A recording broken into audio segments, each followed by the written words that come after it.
नमस्कार साथियों, आज मैं आपके सामने ला रहा हूँ आज़ादी के पहले दिन की वो कहानी जिसे सुन के हर भारतीय को गर्व महसूस होगा। ये एक ऐसी रात थी जिसने देश का इतिहास, भूगोल, भविष्य और सोच को बदल दिया था। एक ऐसी रात जिस दिन हम अंग्रेजों से गुलामी से मुक्त आज़ाद हिंदुस्तान की सुबह की ओर बढ़ रहे थे। 1757 से लेकर 1947 तक लगभग 147 साल राज किया अंग्रेजों ने हमारे भारत भूमि पर।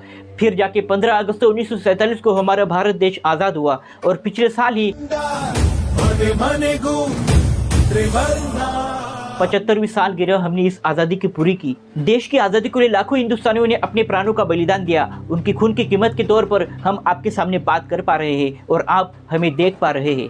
आज के इस वीडियो में हम जानने वाले हैं कि आज़ादी के पहले दिन मतलब कि 14 अगस्त 1947 को उस दिन रात में क्या क्या हुआ था। 14 अगस्त के उस दिन दिल्ली में तेज तर्रार बारिश शुरू थी। रात के ठीक 9 बजते बजते रायसीमा हिल्स पर करीब 5 लाख लोगों की भीड़ जमा हुई थी। बारिश अभी भी रुकी नहीं थी। रात के ठीक 10 बजे सरदार वल्लभ भाई पटेल, पंडित जवाहरलाल नेहरू, डॉक्टर राजेंद्र प्रसाद और माउंटबेटन वाइसरॉय हाउस पहुंचते हैं। 14 अगस्त 1947 के इस दिन रात के 12 बजने में महज कुछ ही मिनट बाकी थे। चंद ही मिनटों में 12 बज के अगला दिन 15 अगस्त देशवासियों के लिए खुशियां लाने वाला था। महज 147 साल बाद अंग्रेजी हुकूमत से हिंदुस्तान आजाद होने वाला था। लेकिन इन खुशियों के साथ ही एक गम भी था, क्योंकि आज़ादी के साथ साथ अपना 3,86,000 स्क्वायर किलोमीटर का विस्थापित प्रदेश और साथ ही 8 करोड़ 15 लाख लोगों को हमने एक ही रात में गंवा दिया था।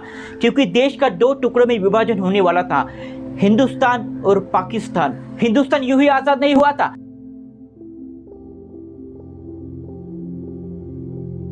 बल्कि 1947 के बहुत पहले ही ब्रिटिश हुकूमत का अंत होना शुरू हो गया था। महात्मा गांधी के भारत छोड़ो अभियान ने देश में क्रांति की नई ज्वाला भड़क उठी थी और स्वतंत्र सेनानी सुभाष चंद्र बोस के आजाद हिंद सेना ने ब्रिटिशर्स को हैरान करके रख दिया था। परिणाम स्वरूप अंग्रेजों के देश पर से पकड़ दिन पर दिन ढीली हो रही थी और दूसरे विश्व युद्ध के पास अंग्रेजों को देश को संभालना बहुत मुश्किल जा रहा था। उनके जाने का वक्त आ गया था, इसलिए माउंटबेटन को भारत का आखिरी वाइसरॉय घोषित कर दिया गया था। हम 15 अगस्त 1947 को जरूर स्वतंत्र हुए थे, लेकिन अंग्रेजों ने 3 जून 1948 को ही हमें स्वतंत्र घोषित कर दिया था। लेकिन मोहम्मद अली जिन्ना ने पाकिस्तान नामक एक अलग मुल्क बनाने की ठान ली थी और इसलिए देश के कई इलाकों में सांप्रदायिक हिंसा भी शुरू हो गई थी। बिगड़ती स्थिति को देख अंग्रेज भी भारत को जल्दी से जल्दी स्वतंत्र कर देना चाहते थे। इसके साथ ही अंग्रेजों को भारत को 2 हिस्सों में भी बांटना था और ये लगता ही उतना आसान नहीं था और देश का विभाजन करने के लिए काफी सारी बातचीत की गई और योजनाएं बनाई गई।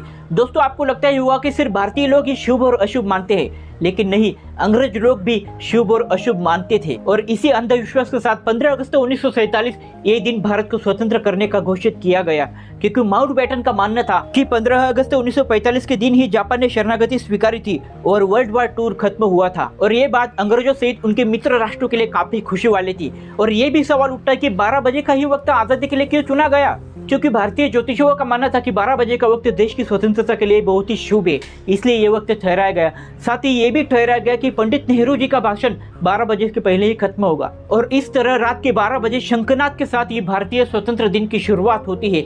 जैसे पहले तय किया गया था, बिल्कुल ठीक वैसे ही किया गया। 15 अगस्त के ठीक सुबह 8:30 बजे पंडित नेहरू ने कैबिनेट पद की शपथ ली। रात के बारिश के बाद 15 अगस्त को सुबह आकाश बिल्कुल साफ था।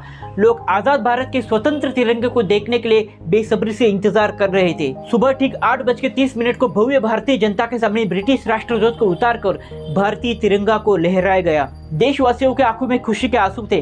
तिरंगों को लहराते देख भारतीय लोग भी खुश महसूस कर रहे थे, लेकिन दिल के एक कोने में एक दुख भी था।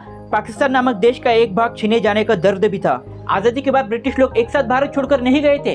1500 सैनिकों की पहली टीम 17 अगस्त 1947 को अपने देश रवाना। उनके विदाई पर मुंबई के बंदरगाह पर भव्य बैंड बाजा से उन्हें विदा किया गया और ब्रिटिशर्स की आखिरी टीम 27 अगस्त 1947 को यहाँ से निकली। ये ठीक ऐसे ही हुआ था जब पहली बार अंग्रेज भारत आए थे, तो मीर जाफर और अमीर चंद ने रॉबर्ट क्लाइव का ऐसे ही सम्मान के साथ स्वागत किया था। लेकिन फिर क्या मिला हमें? 147 साल की गुलामी और अंग्रेजी भाषा का धब्बा।